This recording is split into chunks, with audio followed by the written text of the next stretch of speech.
ఆయన చాలా కష్టపడతాడు.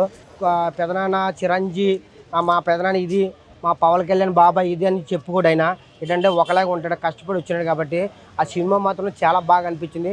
కొత్తగా ట్రై చేశాడు హీరో. ఆ డైరెక్టర్ కూడా కొత్తగా చూపించాడు మనోడిని. ఏ సినిమాలో ఇప్పుడు వచ్చి నేను మనోడి యాక్టింగ్ గట్టా చాలా సినిమాలు చూసాను, కానీ ఇందులో మాత్రం జీవించి నటించాడు. నాకు చాలా బాగా అనిపించింది. ఈ సినిమా ఇట్టు కొడుతుంది, ఖచ్చితంగా మంచి పేరు ఉంటుంది. ఇంకా 4-3 సినిమాలు కూడా వస్తాయి ఆయనకి. చాలా బాగా అనిపించింది. హీరోని కూడా బాగా నటించింది. అంటే ఒక పల్లెటూరులో తీసుకెళ్ళి మళ్ళీ అక్కడ చైనా టైప్లో చూపించడం అన్నది, ఆ కొరియా టైప్ అది చూపించడం అన్నీ చేయడం అన్నది చాలా విచిత్రంగా ఉంది. ఏంటంటే మనోడంటే వెరైటీగా చూపించాడు. లవ్ స్టోరీ చేస్తాడు, కానీ ఇది వెరైటీగా ఉంది. ఇది లుక్ వేరుగా ఉంది, కానీ బాగా చూశాను. సినిమా మాత్రం చాలా హిట్ అవుద్ది, నేను ఖచ్చితంగా చెప్తున్నా. ఇందులో మాత్రం ఫైట్ మాస్టర్లు కూడా చాలా బాగా చేశారు.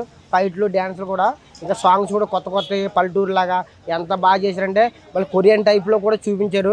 అందులో ఎంతమందిని పెట్టారో కొరియన్ వాళ్ళు చాలా గ్రేట్. అంతమంది పెట్టడం, ఆ కొరియన్లో తీయడం అంటే చాలా గ్రేట్ కాబట్టి నాకు బాగా అనిపించింది. హారర్ ఫిల్మ్ అనుకుంటున్నా. Horror and comedy and action మూడు కలిపి నాకు అదా ఓజీ సినిమా చూసేద్దాం, దాంట్లో కొరియన్ అలానే ఇది అనిపిస్తుంది. డాన్ క్యారెక్టర్ ఏదో చేస్తున్నాడు అనుకుంటున్నా, వరుణ్ తేజ్ సార్.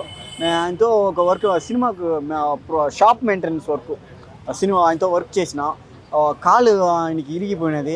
ఆ కాలు ఇరిగిపోయితే కూడా ఆయన ప్రొడ్యూసర్ లాస్ అవ్వకూడదు, మూవీ బాగా రావాలా అట్టన్ని కాలు ఇరిగిపోయితే కూడా స్టిక్ పెట్టి నడుచుకొని వచ్చి యాక్ట్ చేసాడు. ఇలాంటి మనసు ఎంతమందికి వస్తుందని తెలలా. Hats off Varun Tej sir. Cinema heroine బాగుంది, కొరియన్ కనకరాజు.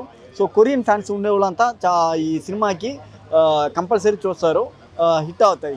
హిట్ ట్రైలర్ చూస్తే హిట్ సినిమా అండి. వరుణ్ తేజ్కి మంచి కంబ్యాక్ ఈ సినిమాలో.